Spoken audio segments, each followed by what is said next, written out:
નાની કુમારિકાઓનું જમણવાર થાય છે। અંદર નવગ્રહના મંદિર બિરાજમાન છે। જય માતા। 25 વર્ષથી દીવો ચાલુ છે।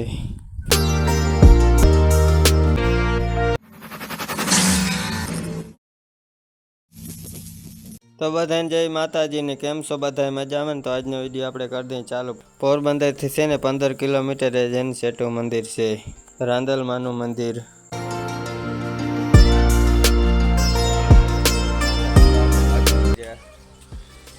હું હે ને લગભગ ત્રીજી વાર રાંદલમાન મંદિરે આવી ગયો છું। તો આપણે બધા રાંદલમાના દર્શન કરી લઈએ। આ છે ગોપાલભાઈ, ઘણા બધા લોકો ગયા છે તો દર્શન આપણે કરી લઈએ થોડું દર્શન। એમાં એવું હોય આપણે દર્શન કરવા તો અંદર જાશું, પણ આમાં હે ને શૂટિંગની ના હોય કે શું હોય તો આપણે જઈએ છીએ। હાલો તો ઘણા બધા આમ તો લોકો છે નહીં તો હે ને કાંઈક પ્રોગ્રામ પર છે ત્યાં તો સાઉન્ડ બાઉન્ડની સુવિધા રાખેલી છે। જોઈ લો કેવડું બધું મંદિર છે આ।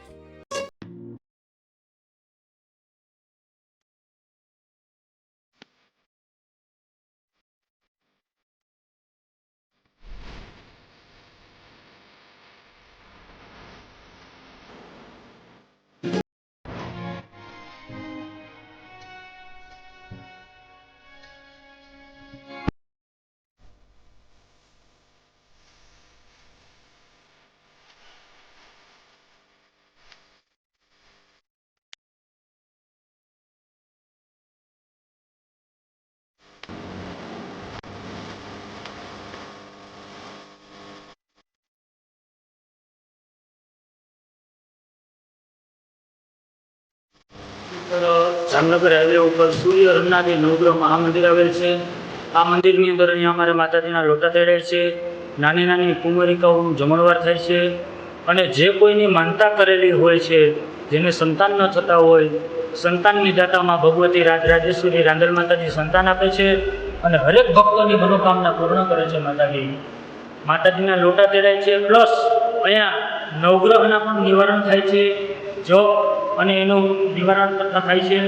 અને ભારતની અંદર સૂર્યના રાંદલ શોધોડે પતિ અને પત્નીનું મંદિર હોય એક જ છે, બીજે ક્યાંય મંદિર નથી। તો રાંદલ માતાજી જેનું સાચું નામ સંગના છે અને વિશ્વકર્માની દીકરી છે, અને બીજું સ્વરૂપમાં ભગવતી છાયા અને સંગના બે સ્વરૂપ પૂજાય છે માતાજીના। તો સૂર્યનારાયણ ભગવાન સાથે રાંદલ માતાજી બિરાજમાન છે। બરડા ડુંગરની સામે બરડાની ગોખમાં સોંપતું ભગવદર ગામ, અને ભગવદર ગામની અંદર સૂર્ય રાંદલ નવગ્રહના મંદિર બિરાજમાન છે। જય માતા। પંથકમાં ભગવદર નામનું ગામ છે, ત્યાં સૂર્યનારાયણ ભગવાન સાથે રાંદલ માતાજી બિરાજમાન છે, પતિ પત્ની ને હારે નવગ્રહ કરતા છે।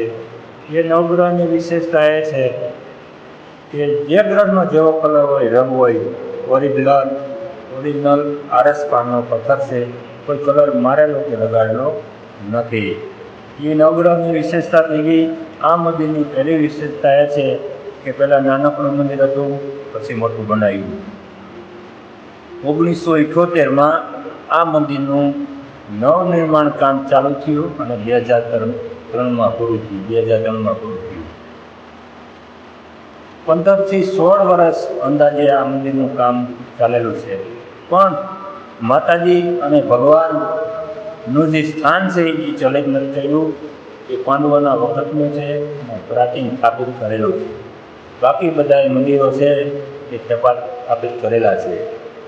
આ મંદિરની પહેલી વિશેષતા એ છે કે પહેલાં નાનકડું મંદિર હતું, પછી મોટું બનાવ્યું। બીજી વિશેષતા એ છે કે ભારતની અંદર ગમે ત્યાં સૂર્ય મંદિર હોય તો સૂર્યના કિરણો છે એનો કોઈ ને કોઈ રીતે સંબંધ જરૂર છે।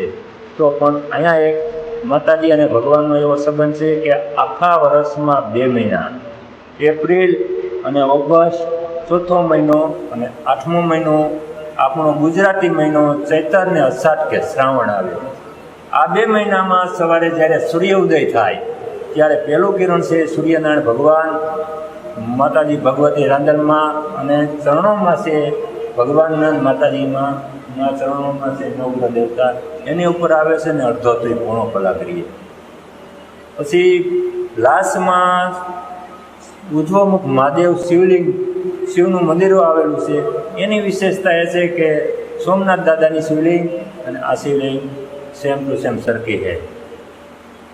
1978માં જે મંદિરનું કામ નિર્માણ ચાલુ થયું અને 2003માં પૂરું થઈ ગયેલ છે, તે પછી દર્શન માટે ખુલ્લો મૂકેલું છે. આ બહેનો એને 25 થી 27 વર્ષ થયા, 25 થી 27 વર્ષથી આ અખંડ જ્યોત ચાલુ છે.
તો અહીંયા છે ને નારિયેળ વધેરવાનું, જ્યાં નારિયેળ વધેર નાખવાનું.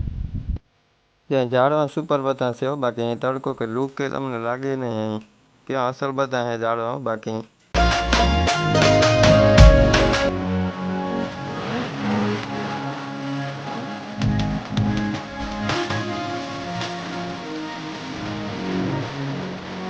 તો આપણે ભોલેનાથના દર્શન કરવા આવી ગયા છીએ.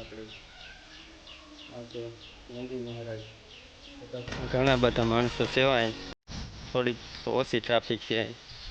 આ પાસે મારા મિત્રો છે ને ફોટા પાડવા લાગ્યા, તો એ દેખાડતા હું તમને. જો પડાવવા જાય ને ફોટા ને આપણે ને ઝૂલા ઝૂલતા થોડા બધા ગયા ને, તો આપણે થોડાક આમ ઇજ્જત થાય, મજા આવી જાય. તો હાલો ગમ્યો હોય તો લાઈક કરી નાખો. જય માતાજી બધાને. તો